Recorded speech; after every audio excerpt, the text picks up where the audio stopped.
Bleeding and clotting disorders afflict both men and women. However, they're more difficult to diagnose in women because of the menstrual cycle.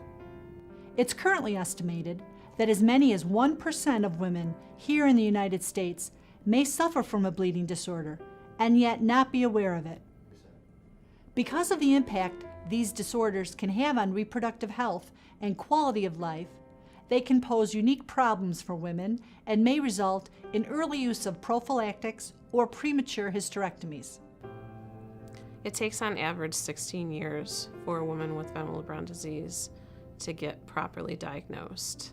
I've met a lot of women across the country for whom that was often the case. They weren't diagnosed until adulthood, even later into adulthood. Some of these women have had hysterectomies because they suffered from such heavy periods, and oftentimes feel quite devastated after they get the diagnosis when they start to put the pieces together and realize so many of their symptoms were caused by the van Willebrand disease that their option to have children of their own they feel was taken away from them.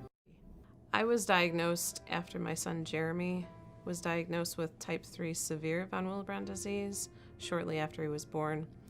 He was got circumcised and lost almost half of his blood. I had so many problems looking back, and I don't know why they didn't diagnose it earlier, especially with the joint bleeds I had, but it explains a lot. I would get so many bruises, and my mom would ask my doctors, why is she filled with bruises? And the doctors told my mom, some kids are just like that.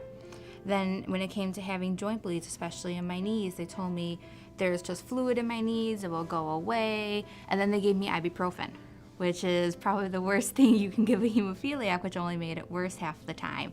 And they never thought about testing me for it. And once I was diagnosed, it put an answer to everything that the doctors told me that it was fine.